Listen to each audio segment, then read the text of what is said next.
नमस्कार साथियों, स्वागत है आप सभी का अडूपर एग्जाम पर। और मैं हूं विनय प्रियदर्शी, आप सभी के साथ एक ऐसी सेंसेशनल खबर पर चर्चा करने के लिए जो दुनिया भर में न्यूज़पेपरों में छाया हुआ है तथा ट्विटर पर भी ये चर्चा का विषय बना हुआ है। तो साथियों, स्वागत है आप सभी का अडूपर एग्जाम पर।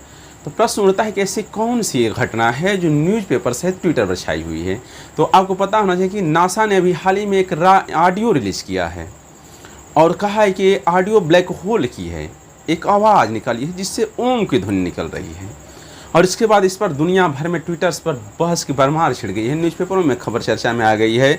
तो आज हम इस सेशन में इसी के बारे में जानेंगे कि एक ध्वनि क्या है। तो इससे पहले हम सुन लेते हैं कि ये ध्वनि जो नासा ने जारी की है 23 अगस्त को, अभी इसी हाल ही में, और सुन लेते हैं कि ये ध्वनि से कैसे वो निकल रहा है। आप भी इसे सुनने और सुनने के बाद इस पर आगे हम बढ़ेंगे।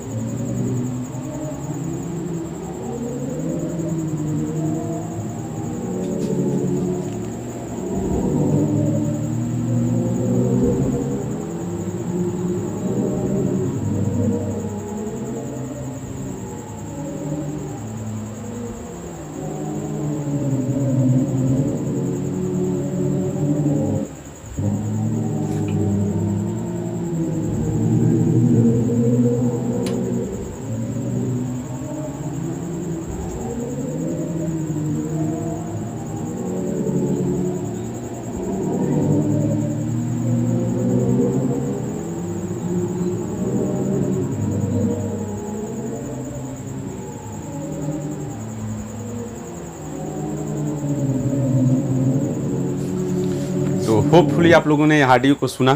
तो प्रश्न उठता है कि ये ऑडियो क्या है। तो आइए, आज के सेशन इसी विषय पर है। और आप यहाँ खबर में देख रहे हैं, द गार्जियन में 23 अगस्त की खबर छपी हुई है और इसमें लिखा गया है कि NASA release audio of what A black hole sounds like. NASA release audio of what A black hole sounds like.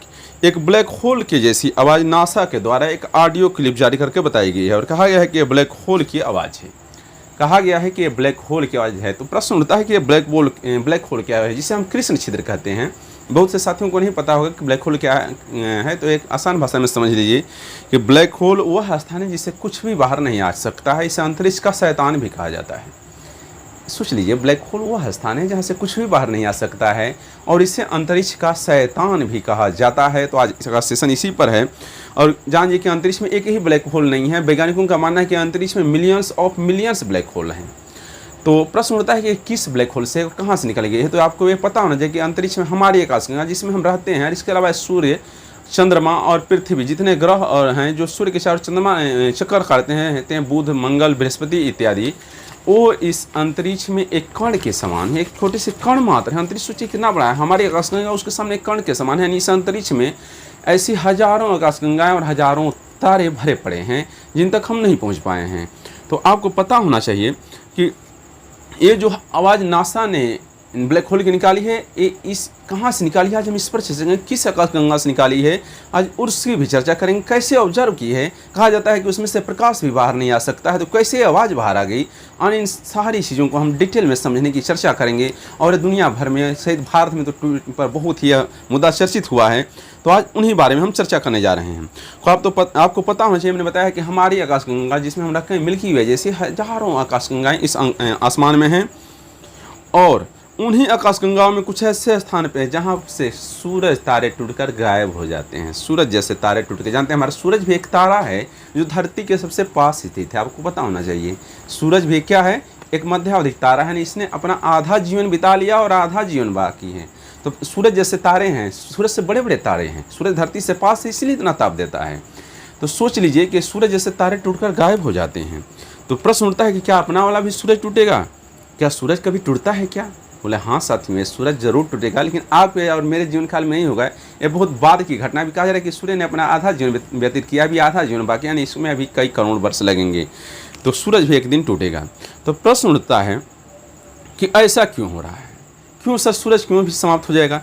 तो इसके बारे में कभी विस्तृत से चर्चा करेंगे। फिलहाल आप समझ लीजिए कि जो भी तारे चमक रहे हैं उन सभी में ऊर्जा होती है और वैज्ञानिकों का द्वारा कहा गया है कि तारों में से जो ऊर्जा यानी सूर्य भी एक तारा है, उससे जो हमें प्रकाश मिलता है वह नाभिकीय संलयन न्यूक्लियर फिजन के द्वारा मिलता है। और वहाँ पर हाइड्रोजन बम के बड़े बड़े गोले फुड़कते रहते हैं। जानते हैं सूर्य में हाइड्रोजन और हीलियम, तारों में ज़्यादातर संकेतन जो हाइड्रोजन और हीलियम का होता है वहाँ पर, और उनसे जो ऊर्जा निकलती है वही ऊर्जा हमारे ग्रहों तक पहुंचती है। जैसे हमारी पृथ्वी है चाहे अन्य प्लैनेट पर पहुंचती है तो यह उनसे ऊर्जा निकलती रहती है।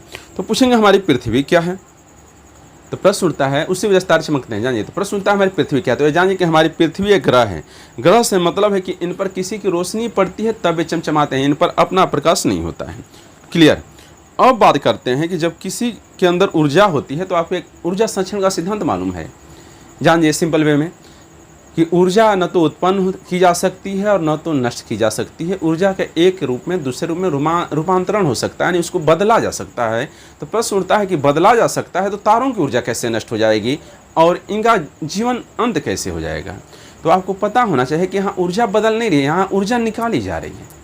मैंने क्या बताया, संलयन क्रिया से उनमें जिनसे बने हुए हैं हीलियम और हाइड्रोजन से, उनमें आपस में ब्लास्ट से ऊर्जा निकल कर बाहर आ रही है, रूपांतरित नहीं हो रही उसी में। और जानते हैं जब ऊर्जा निकलेगी तो धीरे धीरे धीरे धीरे धीरे होकर वो समाप्त हो जाएगी। इसी प्रकार सूरज से भी बहुत सारी एनर्जी निकलती है और विभिन्न ग्रहों पर पड़ती है। तो सूरज भी तो एक दिन खत्म होगा, इसलिए वैज्ञानिक मान रहे हैं कि ये सारे तारे एक दिन बुझ जाएंगे। तो क्या सारे तारे बुझकर एकदम लुप्त हो जाएंगे? क्या ये तारे बुझकर हमारे ऊपर आ गिरेंगे? नहीं। कहा जाता है कि जब ये तारे टूटते हैं तो ब्लैक होल में गायब हो जाते हैं। ब्लैक होल जिसे कृष्ण छिद्र कहा जाता है, कृष्ण विवर कहा जाता है, बहुत ही संकरा होता है। तो सब टूटते हैं तो उसी में गायब हो जाते हैं। तो प्रश्न उठता है ब्लैक होल है क्या? तो आसान भाषा में कहें तो ब्लैक होल वह स्थान है जहाँ से कोई भी चीज़, यहाँ तक कि सूर्य का प्रकाश भी बाहर नहीं आ सकता है। अब सोच लीजिए, ब्लैक होल वह स्थान जिसे अंतरिक्ष का शैतान भी कहा जाता है, उसी में सब चीज़ समाहित हो जाती है। तो ब्लैक होल वह स्थान है जहाँ से कोई भी चीज़ बाहर नहीं आ सकती, यहाँ तक कि सनलाइट भी बाहर नहीं आ सकती है। तो और यह कहा भी जाता है कि यह बहुत ही अधिक उच्चतम गुरुत्वाकर्षण का केंद्र बिंदु होता है, और यह होता है ब्लैक होल। अर्थात वह जगह जहाँ से प्रकाश न निकल सके, वहाँ साउंड की क्या औकात है, साउंड कैसे निकल सकता है? तो कहते हैं कि साउंड जैसी वेव जब बाहर नहीं आ सकती है तो ये आई कैसे? तो आपको मालूम होना चाहिए कि वह क्षेत्र जहाँ सब कुछ समाहित हो जाए, जहाँ सब कुछ में समाप्त हो जाए, वो है ब्लैक होल। उसे ही अंतरिक्ष का शैतान कहा जाता है। तो आज हम जरा इस पर चर्चा करेंगे। ये सोचिए, अंतरिक्ष में ऐसे तो millions of millions black holes हैं, इन्हीं में से किसी एक ब्लैक होल्स की आवाज़ें नासा ने निकाली है। देखिए, अंतरिक्ष में मैंने बताया था millions of millions black holes हैं। हमारी आकाशगंगा की तरह अनेकों आकाशगंगाएँ हैं और उन आकाशगंगाओं में ब्लैक होल स्थित हैं। हमने बताया है आकाशगंगा में हमारे सूर्य, पृथ्वी, चंद्रमा जैसे जो ग्रह और तारे हैं एक छोटे कण के समान हैं। अंतरिक्ष सोचिए इतना विशाल है, अनंत है, जिसका कोई अंत ही नहीं है। तो उसी अंतरिक्ष में से किसी आकाशगंगा में से नासा ने एक ब्लैक होल से आवाज़ निकाली है। तो एक ब्लैक होल से आवाज़ निकालने के लिए नासा ने किसी गैलेक्सी के ब्लैक होल को ऑब्जर्व किया। ऑब्जर्व उसने किसने किया? नासा क्या है? नासा अमेरिका की अंतरिक्ष एजेंसी है। आपको मालूम होना चाहिए इतना बात। नासा जो है दुनिया की सबसे प्रख्यात अमेरिका की अंतरिक्ष एजेंसी है, और इस एजेंसी ने वहीं से अपनी लेबोरेटरी के माध्यम से ऑब्जर्व किया, और उस एक ऐसी ऑब्जर्वेटरी की मदद से उस ब्लैक होल पर पूरी तरह फोकस किया गया। उस ब्लैक होल के आसपास जितने भी गैलेक्सी आकाशगंगा थी, उनके अंदर जो भी गैसेस थीं उनको सोनिफिकेशन करके, यानी उनको आवाज़ देकर मतलब कि नासा ने खुद ही आवाज़ दी? जी नहीं, मतलब उस गैलेक्सी में जो गैसें थीं उनको साउंड वेव्स की हेल्प से नासा ने एक आवाज़ बाहर निकाली। जो गैसें थीं उनमें साउंड वेव्स भेजकर नासा ने एक आवाज़ निकाली, और मैंने आपको उस आवाज़ को सेशन के शुरुआत में ही सुना दिया था, बाद में सुनाऊंगा। उसके बाद एक नई बहस शुरू हो जाएगी कि क्या ब्लैक होल यानी कि अंतरिक्ष में जहाँ कुछ भी नहीं बचता है, जो आदि अनंत सब वही है, क्या वहाँ पर ओम का साउंड स्थित है? प्रश्न उठता है कि जहाँ कुछ भी नहीं बचता है, जो आदि अंत आरंभ सब चीज़ वही है, क्या वहाँ ओम का साउंड स्थित है? और ये बात मजाक में नहीं हो रही है, ये नासा की ये साउंड जारी कर नासा ने जानकारी दी, और उसी के बाद ये ट्वीट वायरल हो रहा है। देख लीजिए, मैं पढ़कर सुना देता हूँ कि नासा ने क्या लिखा है। नासा एक्सप्लेन ने किया है, नासा एक्सप्लोनेट की ट्वीट है कि गलतफहमी है लोगों में कि अंतरिक्ष में कोई ध्वनि नहीं है। नासा कहता है कि लोगों में गलतफहमी है कि अंतरिक्ष में कोई ध्वनि नहीं है, अंतरिक्ष वैक्यूम में निर्वात है, शून्य है। ये पूरी तरह से गलतफहमी है, तथा पूरा अंतरिक्ष पूरी तरह से वैक्यूम है। हमने गैलेक्सी के समूह और क्लस्टर से एक्चुअल साउंड बाहर निकल, उसने कहा है नासा ने, कि जो लोग कहते हैं कि अंतरिक्ष शून्य है, उसमें कुछ भी नहीं है, तो उनकी एक गलतफहमी है, मिसअंडरस्टैंडिंग है। हमने गैलेक्सी के समूह और कुछ क्लस्टर से जो ध्वनि निकाले हैं, एक्चुअल साउंड बाहर निकाला है और उसे बड़ा और फिक्स करके कुछ डेटा के साथ हम आपको सुना रहे हैं। That is a sound of black hole. यह कितना दूर पकड़ा गया है साउंड? प्रश्न उठता है कि ये साउंड कितनी दूरी से निकाला गया है जो आज हमारे सामने उपलब्ध हुआ है। तो आपको बता दें कि अभी अभी न्यूज़ पर देखिए एक घटना छपी है कि 250 मिलियन लाइट ईयर दूर से पकड़ा गया है। तो प्रश्न उठता है कि आप सोचेंगे यह 250 मिलियन लाइट ईयर क्या होता है भाई? बहुत से साथियों को नहीं पता होगा, तो आप बता देता हूँ ये कितनी दूरी होती है। यह भी तो अपने आप में बड़ी बात है। तो आपको पता होगा कि 1 मिलियन का मतलब होता है 10 लाख।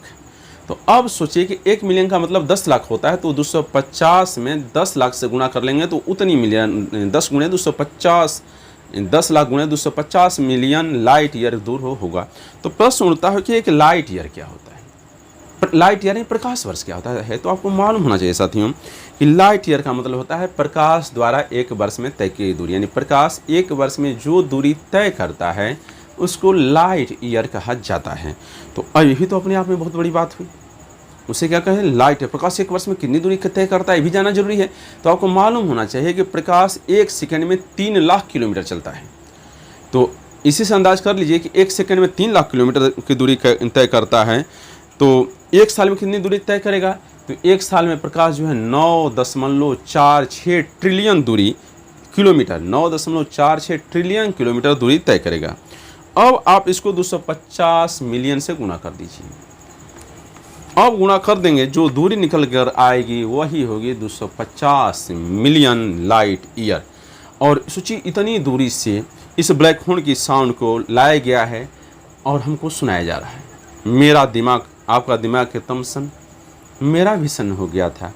भैया गए कैसे इतनी दूर, कहाँ से सुन लिए? तो भाई साहब ये तो नासा वाले ही जाने, क्योंकि इन्होंने जिस ऑब्जर्वेशन के थ्रू ये जानकारी निकाली है उसको चंद्रा ऑब्जर्वेटरी करके नाम दिया गया। भैया इतना दूर गया कैसे आप? मेरा तो माइंड ही सन हो गया, आपका भी सन हो गया होगा। कैसे गए? तो जानिए कि जिस ऑब्जर्वेटरी के थ्रू, तो नासा वाले कैसे गए वहाँ, तो उन्होंने जिस ऑब्जर्वेटरी के थ्रू ये ध्वनि निकाली है उसका नाम दिया गया है चंद्रा ऑब्जर्वेटरी। और उन्होंने इस जानकारी इस प्रकार निकाली है, और जो जानकारी अभी अवेलेबल है उसमें ओम निकल कर आ रहा है। फिर से एक बार आप इसे सुने और सुनने के बाद फिर इस पर चर्चा करते हैं।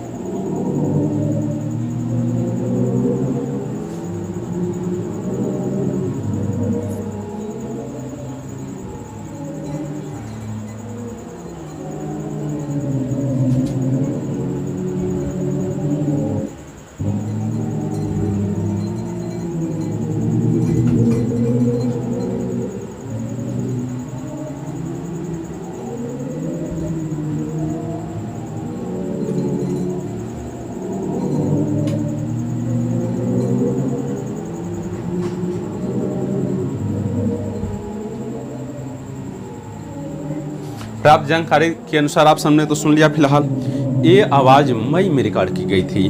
नासा के ने ये आवाज़ पर नासा का ट्वीट फिलहाल वायरल हुआ है, और इस गैलेक्सी के नाम जिससे निकाली गई है आवाज़ ब्लैक होल की, वो परसीवस नामक गैलेक्सी है। नासा के चंद्र एक्सरे ऑब्जर्वेटरी ने इसे मई 2022 में ऑब्जर्व किया।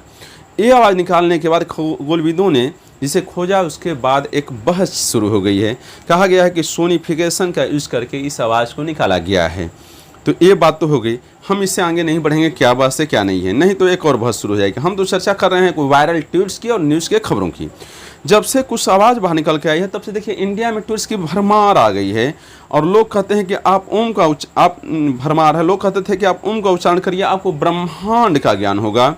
और हमारे यहाँ वैदिक साहित्य के अंदर बातें की गई थी उनके बारे में, तो कोई भी पुख्ता प्रमाण लोगों के पास नहीं था। देखिए हमारे वैदिक साहित्यों में बातें की गई थी कि यदि आप ओम का उच्चारण करते हैं आंखें बंद करके तो आपको पूरे ब्रह्मांड का एहसास होगा। तो उसके बारे में हमारे पास कोई पुख्ता प्रमाण नहीं था, तो हम विश्वास नहीं मानते थे। लेकिन नासा ने जब इस बात को माना तो लोग शायद ही इसे मानने लगे। ये ट्वीट संदीप मित्तल जी का है जो IPS अफसर में काफ़ी वायरल हुआ है। इसके अलावा बहुत से ट्वीट वायरल हुए हैं जिसमें बातें कही गई हैं। लोग ने इस आवाज़ को, जिसमें कहा जा रहा है कि ब्लैक होल की आवाज़ है, वहाँ पर इसकी आवाज़ आने के बाद कुछ लोग इसे घोस्ट यानी भूतों की आवाज़ बता रहे हैं, जैसे कोई हॉरर्स फिल्म में ऐसी आवाज़ें आती हैं।